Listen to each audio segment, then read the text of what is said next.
Oi turma, bom dia. Como é que vocês estão? Espero que vocês estejam bem, né? Tudo certinho com vocês. Bom dia, né? Boa tarde, boa noite.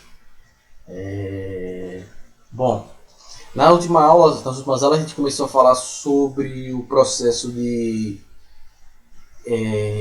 comando, de percepção, de estímulos no nosso corpo, né? Então começamos a falar sobre o centro de controle, né, de comando das atividades do nosso corpo, que comanda, coordena as atividades do corpo humano, que é justamente o sistema nervoso. Né? Então, o sistema nervoso que é formado por uma série de órgãos e estruturas que vão comandar as atividades do nosso corpo, né? Que vão desde comandar as atividades do nosso corpo, os movimentos do nosso corpo, né? Que também vão processar as informações que nosso corpo percebe, né? Ou seja, aqueles estímulos externos, aqueles estímulos que vêm de fora do nosso corpo, ou até às vezes de partes internas do nosso corpo. Esses estímulos eles vão ser percebidos por uma série de órgãos, né, que compõem o que é chamado de sistema sensorial, que a gente vê mais para frente. Mas esses estímulos eles são processados e são identificados e, por assim dizer, a gente consegue dar uma forma a esses estímulos a partir do nosso sistema nervoso central. Então, o sistema nervoso central é responsável por comandar as atividades do corpo. Ele é responsável por processar as informações do nosso corpo, para a gente conseguir compreender as informações. Então, por exemplo, nossos olhos eles são capazes de captar a luz, as diferentes faixas da luz, né? Mas quem forma a imagem, quem constrói aquilo que a gente está enxergando, se vocês estão me vendo aí, eu estou me ouvindo, quem percebe isso é o nosso sistema nervoso central. E aí a gente viu que o nosso sistema nervoso, a gente pode separar ele em dois, né? O sistema nervoso central e o sistema nervoso periférico. Na aula passada a gente falou de uma maior parte do sistema nervoso central, né? O sistema nervoso central ele pode ser dividido no encéfalo e na medula espinhal, né? Então na aula passada a gente falou sobre o encéfalo, né? Então o encéfalo são os órgãos e estruturas do sistema nervoso que estão presentes na nossa cabeça. Então na aula passada a gente falou sobre o cérebro. Então eu expliquei lá as funções do cérebro, de comandar, processar informações no nosso corpo. A gente viu lá as divisões do cérebro, né, no hemisfério direito, no hemisfério esquerdo, cada um desses hemisférios desempenhando algumas funções, né? Trouxe a curiosidade para vocês de que o hemisfério direito do cérebro controla o lado esquerdo do corpo e o hemisfério esquerdo do cérebro controla o lado direito do corpo, porque a gente tem um cruzamento dos neurônios quando eles saem do cérebro. Então a gente tem esse invertido, né, por assim dizer. Então quando você mexe seu braço direito, quem está comandando que seu braço direito se mexa é o lado esquerdo do seu cérebro, por exemplo. Então a gente tem essa inversão dos neurônios, né? Então o cérebro vai ser esse grande órgão, né, que vai ser responsável por comandar as atividades, processar as informações, a memória, as informações de fala, as emoções, o conhecimento, a aprendizagem. Tudo isso vai estar no nosso cérebro, né? Então tem lá os hemisférios e tem o que chama dos lobos, né? Lobos frontal, parietal, temporal, occipital aqui atrás da nossa cabeça, que também vão desempenhar algumas funções. E a gente viu lá que nosso encéfalo ele vai ser revestido, né, pelas meninges, né? São aquelas, vamos dizer assim, as pelezinhas que revestem e protegem o cérebro, né, contra choques mecânicos, né? Então a gente tem lá aquelas acho que são 3 meninges, né? A dura mater, pia mater e aracnoide, que servem para proteger o cérebro e o encéfalo de forma geral. Então, mas o encéfalo ele não é só formado pelo cérebro, né? Por mais que a gente fale bastante do cérebro, porque o cérebro é bastante importante, né? E o cérebro da espécie humana mesmo, que é o maior cérebro em proporção, né? Então, se a gente comparar o tamanho médio do corpo, o tamanho do cérebro, o cérebro do corpo do ser humano é o maior cérebro que a gente tem no reino animal, né? Incluindo mamíferos e outros animais, em proporção, certo? Mas o nosso encéfalo, né, ele vai ser composto também de outros órgãos, né, que também são bastante importantes. Por exemplo, como o cerebelo, que fica aqui nessa região aqui atrás da nossa cabeça, que ele é responsável pela coordenação dos movimentos do nosso corpo, a coordenação, né? Ou seja, quem comanda como a gente se move é o cérebro, mas quem coordena a movimentação dessa coordenação motora é o cerebelo. O cerebelo ele também é responsável em parte por um pouco do equilíbrio do corpo, não totalmente. Ele é responsável pelo tônus muscular, ou seja, o volume dos músculos nesse estado nem de contração, nem de relaxamento, que mantém o volume dos músculos, né? Ou seja, o músculo da gente não ficar murcho, né?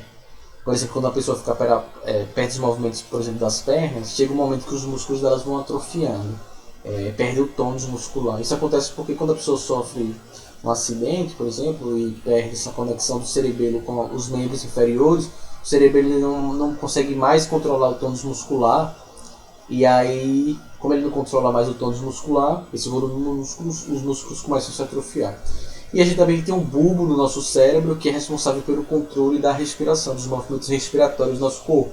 Ele controla isso a partir da concentração de gás carbônico no sangue, e a partir dessa concentração de gás carbônico no sangue, o bulbo consegue controlar os movimentos, nossos movimentos respiratórios, e assim a gente conseguir desempenhar a nossa respiração. Mas outro fator importante, né?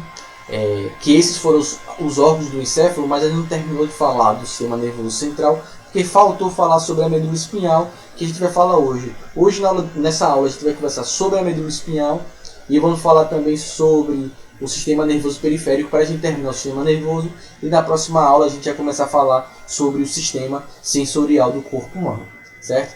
Então, a medula espinhal, ela faz parte, ela é um prolongamento do sistema nervoso central, que vem desde a região do encéfalo, daqui da nossa cabeça, né, dessa região aqui da nossa nuca, até a região, a medula espinhal segue até a região da nossa cintura, onde fica o que a gente chama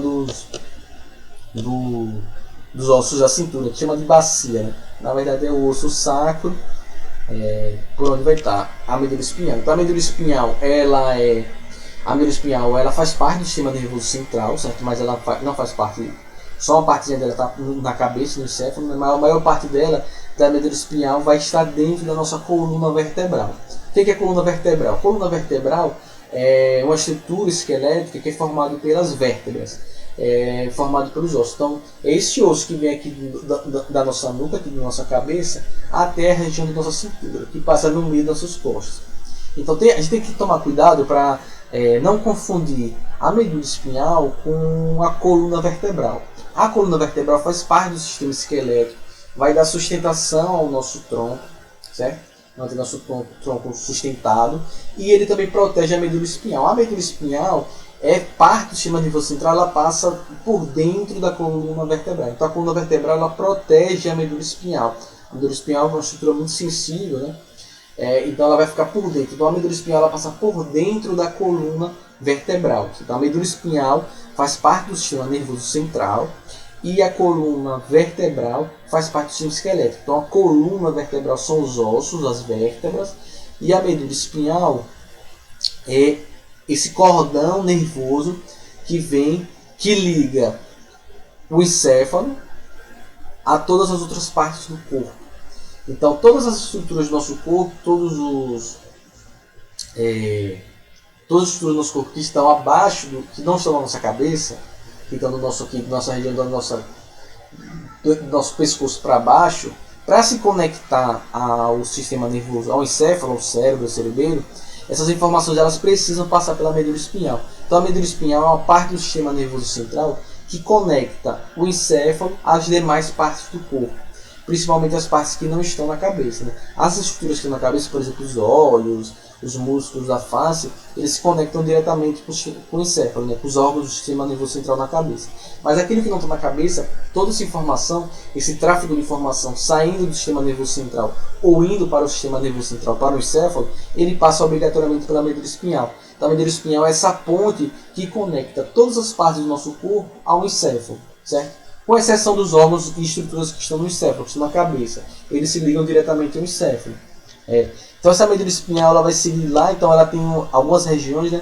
A região aqui, né? Na parte de baixo das nossas costas, né? Que é essa região aí dorsal, né? A gente tem essa região torácica, né? Que é essa parte da medula que está aqui na região do nosso peito, obviamente que é atrás, né? Essa região aqui que fica mais abaixo aqui, próximo aqui ao fim da nossa coluna, né? Próximo aqui ao osso sacro, aqui próximo da bunda da gente, né? Na parte de trás do nosso abdômen, a região que a gente chama de região lombar, a região torácica, que é essa região aqui, da região do tórax, do peito, né? Obviamente, se falar da região da medula espinhal torácica é nessa na altura do peito, a lombar é nessa na altura da barriga da gente, a sacral é a que fica já no final aqui no osso sacro, né? Que fica aqui na parte final das costas da gente, e a região cervical, essa é a região aqui do nosso pescoço, certo? Então se falar, a região da medula espinhal cervical é a região que fica aqui no nosso pescoço, torácica no nosso peito, lombar que fica aqui nessa região da nossa barriga, obviamente aqui atrás, certo? Então a medula espinhal ela fica protegida pela coluna vertebral. Se você tem alguma lesão na medula espinhal, se essa medula espinhal é lesada ou ela é partida, você perde a conexão daquela região lesada para baixo, né? Então, por exemplo, as pessoas que sofrem acidente de carro, de moto, e ela atinge essa região da lombar, por exemplo, e ela tem a destruição da medula espinhal, dessa região, ela perde os movimentos daquela parte para baixo, né? Então, dependendo de onde for a lesão, quanto mais alto na região aqui da medula espinhal, é mais perigoso para a pessoa perder os seus movimentos, certo? Então é por isso que a pessoa fica paraplégica, tá? Se ela tem uma lesão aqui nessa parte de cima, na cervical, ela vai perder dessa região para baixo os movimentos do corpo. Porque a medula espinhal é essa conexão. Você perde, você corta essa conexão, é como se fosse um fio. Você corta esse fio, você perde aquela conexão daquele ponto. Então, por isso que é perigoso. E como o sistema nervoso ele é um sistema muito específico, ele não se regenera com facilidade. Ou seja, as células perdidas elas não se recuperam. Né? É por isso que é tão perigoso a gente ter problemas na medula espinhal, lesões nessa região. Certo? E é por isso que a gente também tem o sistema, né, as vértebras, na coluna vertebral, para proteger a medula espinhal de acidentes e qualquer coisa do tipo, lesões. Né? A medula espinhal ela vai fazer essa conexão do encéfalo com todos os tumores do nosso corpo. A medula espinhal também é revestida pelas meninges, certo? As meninges elas não só revestem o encéfalo, o cérebro, mas ela também reveste a medula espinhal. Então a gente vai ter as mesmas meninges na medula espinhal, né? Então a dura mater mais externamente, a aracnoide no meio e a pia mater mais encostadas na medula espinhal, por assim dizer. E a partir da medula espinhal a gente vai sair uma série de nervos e raízes de gânglios nervosos, né? Que são aglomerações de células. Nervos são essas aglomerações de axônios, né? Dos neurônios, que vão se comunicar com as estruturas do nosso corpo. Uma diferença que a gente tem fundamental entre o cérebro, por exemplo, e a medula espinhal é com relação à posição da substância massa cinzenta e da massa branca. A gente viu na aula passada aqui no cérebro a massa cinzenta, ou seja, onde estão os corpos e os dendritos dos neurônios, elas ficam na parte externa do cérebro, e a massa branca fica na parte interna do cérebro, que é a parte onde vão ter os axônios chegando e saindo do cérebro. Na medula espinhal, a posição da massa cinzenta e da massa branca é ao contrário, invertida com relação ao cérebro. A massa cinzenta na nossa medula espinhal, ela fica na região central da medula espinhal, e a massa branca, ela fica na região externa. Então é o contrário do cérebro. Tem que tomar cuidado com isso aí, para quando comparar. Se pegar exercícios, questões que comparem a posição da massa cinzenta e massa branca no cérebro, na medula espinhal, elas são ao contrário. No cérebro, a massa cinzenta fica na parte externa e a massa branca fica na parte interna. Na medula espinhal, a parte cinzenta, a massa cinzenta fica na parte interna e a massa branca fica na parte externa. Certo? Então essa conexão aí vai ser feita a partir da medula espinhal. Certo? Então aí, com isso a gente fecha o sistema nervoso central, com a medula, então, o encéfalo que viu na aula passada, a medula espinhal que a gente já viu agora. Vamos ver agora o sistema nervoso periférico. Bom, o sistema nervoso periférico ele já vem desse termo aí de periferia, né? Porque ele é periférico? Porque ele é periférico ao sistema nervoso central. Ou seja, o sistema nervoso periférico ele vai ser formado por nervos, que nervos são esses aglomerados de axônios que vão se conectar ao encéfalo e à medula espinhal. Certo? Então, o sistema nervoso periférico ele é responsável por fazer a conexão entre as estruturas do nosso corpo com o sistema nervoso central, né? Então, por exemplo, os nervos que saem do coração e vai para a medula espinhal, os nervos que saem da medula espinhal e vai para os músculos do braço, do abdômen, do estômago. Ou seja, o sistema nervoso periférico ele é formado, ele é a periferia do sistema nervoso central. Você tem o sistema nervoso central no centro e o periférico é tudo que sai dele para levar comandos ou para trazer respostas de estímulos que venham a ser sentidos pelo nosso corpo, né? Então a gente tem nervos que se originam do cérebro, que a gente chama de nervo do encéfalo, que a gente chama dos nervos cranianos. Então são 12 pares de nervos cranianos. Aqui vocês podem observar, a gente tem 12 nervos cranianos que saem dos órgãos do encéfalo e voltam para o órgão do encéfalo. E a gente tem os nervos espinhais, que a gente chama de medulares ou raquidianos, que são 31 pares, que são esses nervos que vão sair da medula espinhal para o corpo e do corpo para a medula espinhal. O sistema nervoso periférico, além de formado por nervos, ele também forma esses nervos que são esses aglomerados de axônios, né? Mas o sistema nervoso periférico também é formado por quem chama de gânglios nervosos. Os gânglios nervosos são aglomerados de corpos celulares, né, que vão processar algumas informações de forma mais eficiente, né? O sistema nervoso periférico ele tem a função de conectar o sistema nervoso central ao restante do corpo, né? Então a gente vai ter lá o nervo central, cérebro, cerebelo, bulbo, ponte encefálica, medula espinhal, e o que forma o sistema nervoso central, e o que junta o sistema nervoso central ao nosso corpo, que conecta o sistema nervoso central ao nosso corpo, é justamente o sistema nervoso periférico. Então o sistema nervoso periférico ele vai ter essa função de conectar o sistema nervoso central ao restante do nosso corpo e vice-versa. Conecta o restante do nosso corpo ao sistema nervoso central. Então esse conjunto de nervos cranianos e raquidianos, ou espinhais, ou medulares, eles formam o sistema nervoso periférico. Então o sistema nervoso periférico são os nervos que atuam na recepção dos estímulos sensoriais, né? Nas respostas glandulares do nosso corpo, nas respostas dos músculos, nos atos e nos arcos reflexos que eu vou explicar ao final da aula. Então esses nervos eles estão ligados à locomoção, à mobilidade, aos órgãos dos sentidos, à fala, aos movimentos de forma geral. De acordo com a atuação, a gente consegue separar o sistema nervoso periférico em dois. Então a gente tem o sistema nervoso central, ele é separado em encéfalo, medula espinhal.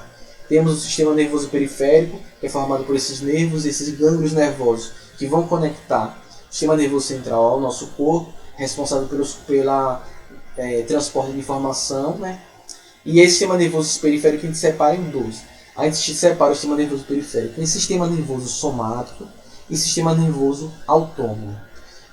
O sistema nervoso somático é aquela parte do sistema nervoso do nosso sistema nervoso periférico em que a gente tem um controle voluntário, ou seja, o controle consciente. Então aquelas partes do nosso corpo que a gente controla à vontade, ou seja, que a gente tem 100% do controle sobre aquela parte, ele vai estar conectado ao sistema nervoso periférico somático, certo? Então o sistema nervoso somático, então por exemplo, os músculos que estão ligados ao esqueleto, então os músculos para a gente mexer a mão, caminhar, mexer a cabeça, falar, esses músculos eles estão conectados ao sistema nervoso somático.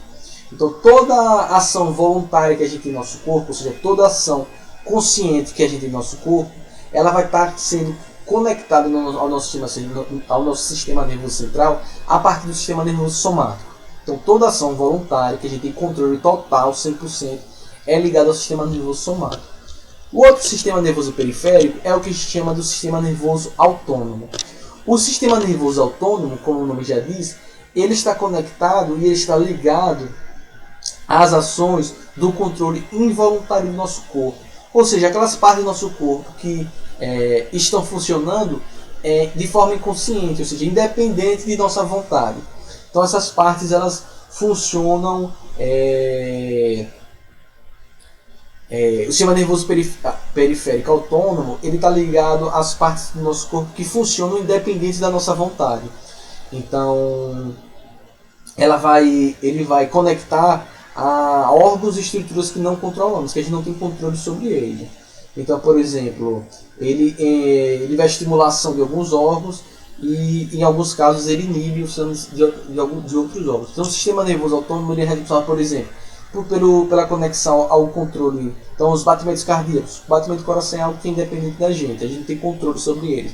Então, eles vão estar sendo conectados, os nervos que vão estar conectando, comandando esses batimentos cardíacos, eles estão ligados ao sistema nervoso autônomo. Os movimentos do nosso intestino, os movimentos da nossa respiração. Por mais que a gente consiga respirar parcialmente, fala, prenda a respiração, você consegue prender. Mas chega uma hora que o seu corpo manda você respirar independente, ou seja, você não consegue prender a respiração até morrer. Chega uma hora que o seu corpo sozinho vai mandar você realizar os movimentos respiratórios. Então você controla parcialmente a respiração, mas você não tem um controle consciente 100% sobre ele. Então também a respiração está ligada a esses comandos de respiração, eles passam pelo sistema nervoso periférico autônomo. O controle da bexiga, ou seja, a gente aprende a controlar parcialmente a bexiga, né? A bexiga é o órgão que armazena o xixi. Mas, por exemplo, se sua bexiga fica muito cheia, seu corpo libera sozinho a urina e você faz xixi nas calças. Então você não tem esse controle 100%. Então tem uma série de comandos e funcionamento do nosso corpo que a gente não tem controle sobre eles e eles estão ligados ao sistema nervoso periférico autônomo. Então o sistema nervoso periférico somático ele vai estar ligado às ações que a gente tem controle voluntário, consciente, que a gente tem o controle total, né? E o sistema nervoso periférico autônomo naquelas partes do controle involuntário, inconsciente do nosso corpo. O sistema nervoso, vamos calma, então. Vamos lá. O sistema nervoso é separado em central e periférico. O central é encéfalo, medula espinhal. O sistema nervoso periférico é separado em sistema nervoso somático, aquele que a gente tem controle voluntário, sistema nervoso autônomo, aquele que a gente não tem controle, que é involuntário. O sistema nervoso autônomo ele é separado em mais dois. Então a gente tem o sistema nervoso periférico autônomo, que é separado em mais dois, que são o sistema nervoso periférico autônomo parasimpático e o sistema nervoso autônomo, sistema nervoso periférico autônomo simpático. O que é que vocês precisam saber dessa relação de simpático e parasimpático? Eles funcionam de forma oposta. Então, se o sistema nervoso autônomo simpático ele determina uma ação, o parasimpático ele vai determinar o oposto. Ou seja, ele vai fazer com que a relação seja inibida. Então, um ativa, né? Um estimula uma estrutura e o outro inibe essa estrutura. Então, vamos ver aqui alguns exemplos. Por exemplo, o sistema nervoso autônomo simpático ele é responsável por dilatar a pupila do nosso olho. A pupila é esse pontinho branco aqui no nosso olho. A íris é a parte colorida, a pupila é esse buraquinho aqui no central do olho. Quando a gente está em um lugar mais escuro, o sistema nervoso autônomo simpático ele faz com que a pupila se dilate, se abra para conseguir entrar mais luz. A gente não tem controle sobre a dilatação da pupila, certo? Então, se o sistema nervoso simpático ele determina que a pupila se dilate, o parasimpático ele vai fazer o inverso, ele vai fazer com que a pupila se contraia, ou seja, que a pupila se feche. Então, um atua, se um estimula, o outro inibe. Então, por exemplo, o sistema nervoso simpático ele inibe a salivação, ou seja, ele faz com que as glândulas salivares da gente parem de produzir saliva. Se o simpático inibe a salivação, o parasimpático ele estimula a salivação, ou seja, ele vai fazer o inverso. Se o sistema nervoso vamos lá para outro. Se o sistema nervoso autônomo simpático ele relaxa os brônquios, o sistema nervoso parasimpático ele contrai os brônquios, certo? Então um ao contrário do outro. Se o simpático acelera os batimentos cardíacos, o sistema nervoso autônomo parasimpático ele reduz os batimentos cardíacos, certo? Deu para entender? Então um é o inverso do outro, um estimula, o outro inibe. Então, por exemplo, se o simpático inibe a ativação do estômago e do pâncreas, o parasimpático estimula a atividade do estômago e do pâncreas. Se o simpático estimula a liberação de glicose pelo fígado, o parasimpático estimula o funcionamento da vesícula biliar e faz com que a gente diminua o processamento e liberação de glicose. Se o simpático estimula a produção de adrenalina e noradrenalina, que são hormônios, o parasimpático ele vai fazer o inverso, ele vai fazer com que se iniba a produção. Se o simpático relaxa a bexiga, o parasimpático contrai a bexiga. Se o simpático promove a ejaculação, o parasimpático promove a ereção do pênis. Então, professor, eu preciso decorar tudo isso? Não, vocês não precisam decorar tudo isso. O que vocês precisam saber? Vocês precisam saber que o sistema nervoso periférico autônomo, simpático e parasimpático, eles atuam de forma oposta. Então, se um inibe, você sabe que o outro estimula. Se um estimula, você sabe que o outro inibe. É isso que vocês precisam saber. Então, por exemplo, se uma questão dizendo, o sistema nervoso simpático é responsável pela dilatação da pupila. Logo, o sistema nervoso parasimpático será responsável pela... Aí vocês têm que saber, né? Se o simpático dilata a pupila, o parasimpático contrai a pupila. Ou seja, você tem que saber que um atua de forma oposta ao outro. É isso que vocês precisam saber, certo? Para a gente fechar o sistema nervoso, vamos falar sobre um processo que a gente chama do arco reflexo. Quem nunca, uma vezinha na vida, sem prestar atenção, acabou pisando em algo pontiagudo, em uma pedrinha, em um prego, ou quem sem querer colocou a mão no fogo, e aí quando você encosta a mão no fogo, você de repente tira, né?